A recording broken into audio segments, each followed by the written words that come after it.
Deer civil engineers, SOC বির পক্ষ থেকে সবাইকে স্বাগতম।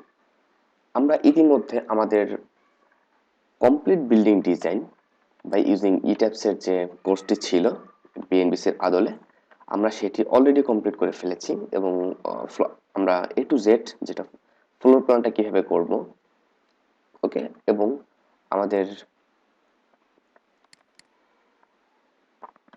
যে বিল্ডিংটা সেটা ইট্যাবস ইউজ করে পারফেক্টলি কিভাবে আমরা অ্যানালাইসিস এবং ডিজাইন করব, যেখানে আমরা আর্থকোয়েক লস অ্যাসাইন করেছি এবং এর মাঝে আমরা অনেক প্রকার বিল্ডিং চেক দিয়েছি। আমি যেটি করেছি সেটি হচ্ছে আমাদের প্রথমে wind load and earthquake load BNBC 2020 আদলে আমরা অ্যাসাইন করেছি। আমি দুটি এক্সেল ফাইলের হেল্প নিয়ে করেছি, কারণ না হলে আমাদের ডাটাগুলো ক্যালকুলেট করতে কিছুটা প্রবলেম হয় বা কিছুটা সময় লাগে, জন্য আমি দুটো এক্সেল ফাইল ইউজ করছি। এরপরে যেটা আসে সেটা হচ্ছে আমরা বিল্ডিং চেক দিয়েছি। আমরা এই 6টা চেক বিল্ডিং এর দিয়েছি। এই 6টা চেক দেওয়ার জন্য আমরা এই 6টা চেক দিয়েছি বিল্ডিং এর, ওকে। এই এবং 6টা চেক দেওয়ার জন্য আপনারা ম্যানুয়ালিও করতে পারেন এবং আপনারা চাইলে এক্সেল ফাইল ইউজ আমার এই প্রোভাইডেড এক্সেল ফাইল ইউজ করে করতে পারেন, কারণ ম্যানুয়ালি প্রোভাইড করতে গেলে অনেক সময় লেগে যায়, অনেক সময় লেগে যাবে এবং ক্যালকুলেট করাটা অনেক ডিফিকাল্ট। এই জন্য এক্সেল ফাইলটা ইউজ করে করলে অনেক ইজি হয়ে যাবে। এরপরে আমি যেটা করেছি, এই চেক দেওয়া কমপ্লিট হয়ে গেলে এরপর আমরা আমাদের বিল্ডিং ডিজাইন করেছি। ডিজাইন বলতে হচ্ছে আমাদের স্ট্রাকচারাল যে ডিজাইনটা সেটা আমরা কমপ্লিট করেছি ইট্যাবস ইউজ করে, এবং আমাদের ইট্যাবস আমরা আমাদের স্ল্যাব ডিজাইনটা করেছি। এবং এরপরে আমি আমাদের স্ল্যাব ডিজাইনের জন্য যেটা করেছি সেটা হচ্ছে আরো দুইটা এক্সেল ফাইল ইউজ করেছি এখানে, বিল্ডিং ডিজাইন এক্সেল ফাইল। একটা হচ্ছে 2A স্ল্যাব, একটা হচ্ছে দুটাই 2A স্ল্যাব, একটা হচ্ছে WSD মেথডে আর একটা হচ্ছে USD মেথডে। সো আমি যদি একটা ফাইল ওপেন করি, এই যে আমাদের এক্সেল ফাইলটা, এই এক্সেল ফাইল ইউজ করে অনেক সহজেই আমরা আমাদের স্ল্যাবটা ডিজাইন করে ফেলেছি। সো আমাদের স্ল্যাব ডিজাইন আমরা কমপ্লিট করেছি, তার মানে আমাদের টোটাল স্ট্রাকচারাল ডিজাইন শেষ। একটা জিনিস কিন্তু বাকি আছে, ফাউন্ডেশন ডিজাইন, ওকে। সো আসলে এটা জিওটেকনিক্যাল পার্টের ভিতরে পড়ে ফাউন্ডেশন ডিজাইনটা, এই জন্য আমি ওইটা স্ট্রাকচারাল পার্টের ভিতরে অ্যাড করিনি। আর ফাউন্ডেশন ডিজাইন করার আগে অনেক কিছু আসলে জানতে হয়। সাবসয়েল ইনভেস্টিগেশনের একটা রিপোর্ট আমি আপনাদের সম্পূর্ণ ডিসকাস করে আপনাদের সাথে শেয়ার করব। এই জন্য আমি ফাউন্ডেশন ডিজাইনটা আগে করিনি। আমার এই যে আমাদের কাজটা কমপ্লিট হয়েছে, এরপর আমি এখন যেটা করব, আমি আমাদের আজকের ভিডিওটা করার উদ্দেশ্য হচ্ছে আমি আপনাদের কি কি কোর্স ম্যাটেরিয়াল ফ্রি প্রোভাইড করতেছি এই কোর্স শেষে, ওকে। এবং আমি এরপরে যেটা করব সেটা হচ্ছে আমাদের আমাদের এরপরে যেটা প্রয়োজন হবে সেটা হচ্ছে আমি আমাদের আই মিন আমি হচ্ছে আমাদের যে ডিটেইলিংটা করা শুরু করব, ওকে। আমি ডিটেইলিংটা করা শুরু করব আমাদের এই লেকচার থেকে। এই জন্যই হচ্ছে আমার এই টিউটোরিয়ালটা বানানো, যে আমি আপনাদের কিছু কোর্স ম্যাটেরিয়ালস প্রোভাইড করব। আমি আগেই অদাবদ্ধ ছিলাম যে আমি আপনাদের কিছু কোর্স ম্যাটেরিয়াল প্রোভাইড করব। সো আমি আজকের পরের লেকচার থেকে আপনারা পরবর্তী যে লেকচারগুলো পাবেন সেই লেকচারগুলো হবে হচ্ছে আমাদের ডিটেইলিং এর উপরে, ওকে। আই মিন ওয়ার্কিং ডায়াগ্রাম যে তৈরি করব আমরা, কার জন্য তৈরি করব, প্রথমে তৈরি করব আমরা কলামের জন্য। এরপরে তৈরি করব আমরা কলামের পরে আমরা যেটা তৈরি করব সেটা হচ্ছে কলামের পরে আমরা আমাদের বিমের জন্য তৈরি করব, আমাদের ফ্লোর বিম এবং গ্রেড বিম দুইটার জন্য তৈরি করব। যেখানে যেখানে যে ডিফারেন্স আছে সেই ডিফারেন্সের জন্য তৈরি করব। এবং এরপরে তৈরি করব হচ্ছে ফ্লোর বিম এবং গ্রেড বিমের জন্য তৈরি করার পরে এরপরে আমরা তো আমাদের যে স্ল্যাব আছে স্ল্যাবের জন্য তৈরি করব, ওকে। তো এবং আমি ডিটেইলিং করার সময় কিছু জিনিস আপনাদের সাথে শেয়ার করব। I mean field practice, practical field প্র্যাকটিসে যেটা করা হয় সেই জিনিসগুলো আমি আপনাদের সাথে অবশ্যই শেয়ার করব। আর এই ছিল আমাদের ব্যাপার। সো আমি সবগুলো কেটে দিচ্ছি এবং আমি আপনাদের জাস্ট দেখাবো আমি কি কি আপনাদের প্রোভাইড করতেছি। প্রথম হচ্ছে এই যে ইট্যাবস কমপ্লিট ভ্যালু, আপনারা অনেকেই বলেছিলেন যে ভাই আপনার ইট্যাবস এর যে ডিফল্ট ডাটাটা আছে সেটি আমাদের দিবেন কিনা। হ্যাঁ, কেউ কেউ কেউ তো পেইডও নিতে চেয়েছে। সো আমি যেহেতু অদাবদ্ধ ছিলাম আমি এটা ফ্রি দিব, সো আমি এই জন্য ফ্রি প্রোভাইড করতেছি। এই হচ্ছে আমাদের ডিফল্ট। সো আপনারা এই যে এইটা ইউজ করে আমার এখানে সবকিছু ডিফাইন করা আছে। যেমন লোড কম্বিনেশন, অনেক সময় লাগে লোড কম্বিনেশন ডিফাইন করতে, লোড কম্বিনেশন ডিফল্ট আমার এখানে দেওয়াই আছে। এরপর আমাদের বিভিন্ন টাইপের ম্যাটেরিয়ালস প্রোভাইড করা আছে।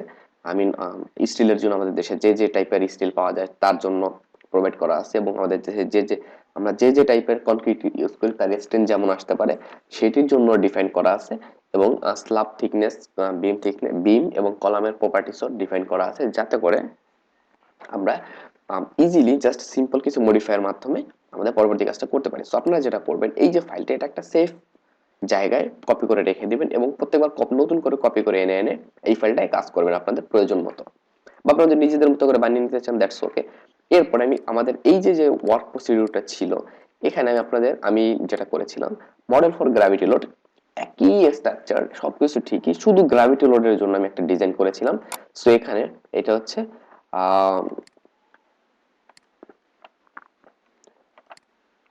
গ্র্যাভিটি লোডের জন্য সিম্পল অ্যানালাইসিস, তারপর হচ্ছে সার্ভিস লোডের জন্য, এরপর হচ্ছে আলটিমেট কন্ডিশনের জন্য। এই যে মানে সার্ভিস কন্ডিশন এবং আলটিমেট কন্ডিশন, এই এটাকে সরি সো আমি একটু এটা কেটে দিচ্ছি। এই যে এটি আপনারা প্র্যাকটিস করতে পারেন বা দেখতে পারেন কি করছি। এবং এরপর আছে ল্যাটারাল লোডের জন্য একইভাবে এই যে ফাইলগুলো দেখতে পাচ্ছেন সবগুলো হচ্ছে সেই জন্য। সো এটা হচ্ছে আনফ্যাক্টর, মানে আমরা আমি কোনো প্রপার্টি মডিফায়ার ইউজ করিনি, বাট এটা হচ্ছে সার্ভিস কন্ডিশনের জন্য এবং এটা আলটিমেট কন্ডিশনের জন্য। আমরা আগেই বলেছিলাম যে আমাদের সব অ্যানালাইসিস গুলা হবে, আমাদের বিল্ডিং এ যত প্রকার চেক দরকার সেটা আমরা আলটিমেট সার্ভিস লোড কন্ডিশনে দিব, আমি সার্ভিস কন্ডিশনে দিব প্রপার্টি মডিফায়ারের। এবং আমরা আলটিমেট কন্ডিশনে যেটা করব সেটা হচ্ছে আমরা আলটিমেট কন্ডিশনে আমরা আমাদের স্ট্রাকচারটা ডিজাইন করব, এবং কোনো অবস্থাতে আমরা আমাদের স্ট্রাকচারের কি করব না, সাইজ রিডিউস করব না, প্রয়োজনে বৃদ্ধি করব। এই জিনিসটা মাথায় রাখতে হবে আলটিমেট কন্ডিশনে। ওকে, সো এই ছিল আমাদের বিষয়। এরপরে এখানে আমি প্রপার্টি মডিফায়ার, এই সিআই অনুযায়ী প্রপার্টি মডিফায়ারটা সার্ভিস কন্ডিশন এবং আলটিমেট কন্ডিশনে অনেকে বলেছিল যে ভিডিওতে ক্লিয়ার বুঝতে পারিনি, এই জন্য আমি এখানে প্রপার্টি মডিফায়ারটা ইউজ করেছি। আসলে আমি এই জন্য সরি। এবং এখানে আমাদের ক্যাড ড্রয়িংটাও আমি প্রোভাইড করেছি। আমরা যে ক্যাড ড্রয়িংটা আমি আপনাদের দিয়েছিলাম, সেই ক্যাড ড্রয়িংটাও আমি ক্যাড ড্রয়িংটা ইউজ করেছিলাম ইনিশিয়াল অবস্থার জন্য, আসলে এটা আমার মেইন ক্যাড ড্রয়িং না। এবং আমি এখানে ফাইনাল মডিফাইড, আমরা প্রথমে শুরু করেছিলাম কিন্তু এই টাইপের একটা ফ্লোর প্ল্যান নিয়ে। ওকে, এই টাইপের এখানে আমি একটু সুন্দর একটা জিনিস রাখতে চেয়েছিলাম, বাট ফাইনালি সেটা কিন্তু হয়নি। ওকে, ফাইনালি কিন্তু সেটা হয়নি, সেটা আমার সমান করে দিতে হয়েছে এখানে। কারণ কি, আমার এই দুই পাশে আমি রাখতে পেরেছি, কোনো সমস্যা নেই। কারণ হচ্ছে আমি চাইলে এই পয়েন্টে এখানে একটা ওপেনিং রেখে, স্ল্যাবের এখানে একটা ওপেনিং রেখে সেটা করতে পারবো, ওপেনিং এর যে আমাদের কন্ডিশন আছে সেটা ফলো করে। ওকে, সো আমরা আলটিমেটলি কিন্তু পারিনি, কারণ আমাদের স্ট্রাকচারটা অনেক বেশি ইরেগুলার হয়ে যাচ্ছিল এবং আর্থকোয়েক রেজিস্ট্যান্ট হচ্ছিল না, যার জন্য আমাকে আমাদের ফ্লোর প্ল্যানটা চেঞ্জ করে এই যে আমাদের বিম কলাম লেআউট আমাদের এইভাবে করে করতে হয়েছে। এবং আমাদের বিম কলাম লেআউট অনুযায়ী আমাদের কোথায় কেমন, আমি কিভাবে কলাম দিয়েছি, কিভাবে কি করেছি, সব এখানে অ্যাভেলেবেল দেখতে পাচ্ছেন। আমি কিন্তু নামও দিয়ে দিয়েছি, এই যে এটা C3 C3 C3 C3, এবং এই যে এইখানে যেটা আছে সেটা হচ্ছে C2, এই পাশেরটাও C2, এবং এইটা হচ্ছে C4 C4 C4 C4। So আমি যেটা করেছি সেটা হচ্ছে একই টাইপের সব কলাম আমি একই নাম রেখেছি, এই কর্নারের চারটা সিয়ন করে। ওকে, তো আমি যেটা আশা করি যে আপনারা বিষয়টা বুঝতে পারবেন এবং আপনারা বিষয়টা বুঝতে পেরেছেন যে আমরা কি করেছি এবং কিভাবে করেছি। ওকে, সো এই ছিল হচ্ছে আমাদের অটোক্যাড ফ্লোর প্ল্যান, আমি নো করে দিচ্ছি। এরপরে আমি আরেকটা ইমেজ আপনাদের দিয়েছি সার্ভিস লোড, একই ইটাবস চেকের জন্য আমি যে ডাটা ইউজ করি সেটা, এবং এখানে একটা রিভারের একটা বিভিন্ন সাইজ, রিভারের মিলিমিটারে এবং ইউএস রিভার সাইজ, এবং এর প্রত্যেকটার জন্য ওয়েট, ডায়ামিটার, ল্যাটারাল ফোর্স সবকিছু দেওয়া আছে। এবং আরেকটা জিনিস স্টিফনেস মডিফায়ার, এখানে একটা জার্নাল, আসলে আপনারা একটু জার্নাল পড়বেন, বিভিন্ন টাইপের জার্নাল। আমার যেহেতু দুইটা থিসিস ছিল, আমার আসলে বিএসসি লেভেলে দুইটা থিসিস ছিল, খুব সাহস করে নিয়েছিলাম, অনেক মানে ভয়ঙ্কর লেভেলে প্যারা গেছে। আর আমাদের থিসিসের মেইন যে ফাইনালে যে ডিফেন্স করতেছে যার সামনে, সে হচ্ছে রুয়েটের সিভিল ডিপার্টমেন্টের ডিন। Okay, civil faculty, sorry department, civil ফ্যাকাল্টির যে ডিন ছিল Ekramul Hamid, sorry Sarkar sir. Okay, তো সেই সরকার স্যারের সামনে আমাদের ডিফেন্স করতে হয়েছে। সো খুবই ডিফিকাল্ট ছিল এবং স্যার আমাকে বলেছিল মানুষ একটা পারে না, তুমি দুইটা থিসিস করছো আন্ডার গ্রাজুয়েট লেভেলে। তারপরে যদিও আমাকে থিসিসে A+ দিয়েছে ইনশাল্লাহ। সো থিসিস না, আমাদের যে বোর্ড পেপার টেপার সবগুলো ছিল আমাকে অনেক ম্যাক্সিমাম মার্ক দিয়েছে। তো এই হচ্ছে আমাদের একটা প্রপার্টি মডিফায়ার, যেখান থেকে আপনি বিভিন্ন কোড অনুযায়ী, শুধু এক কোড না, বিভিন্ন কোড অনুযায়ী আপনি এখানে প্রপার্টি মডিফায়ার পেয়ে যাবেন। ওকে, আমি এই ফাইলটা আপনাদের প্রোভাইড করেছি। সো আমি এটাকে কেটে দিচ্ছি। এই হচ্ছে আমাদের টোটাল ফাইল আমি যেগুলো আপনাকে প্রোভাইড করতেছি, এবং এই কোর্সটা আমি যখন ডিটেইলিং কোর্সটা শেষ হবে আমি আপনাদের ডিটেইলিং এর একটা ডিফল্ট ফরম্যাটও ফ্রিতে দিব। রাইট, আমি আপনার ডিটেইলিং এর একটা ফরম্যাটও আপনাদের আমি ফ্রিতে প্রোভাইড করব।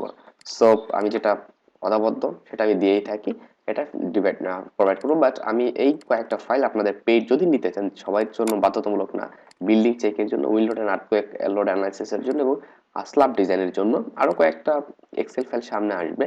এই এক্সেল ফাইলগুলো আপনাদের পেইড নিতে হবে আসলে, কারণ এই এক্সেল ফাইলগুলো তৈরি করতে আমার অনেক কষ্ট করতে হয়েছে, এক একটা এক্সেল ফাইল তৈরি করতে, এবং প্রাইসও কিন্তু অনেক কম, প্রাইসটাও অনেক কম। সো আপনারা যদি চান এই ফাইলগুলো নিয়ে নিতে পারেন।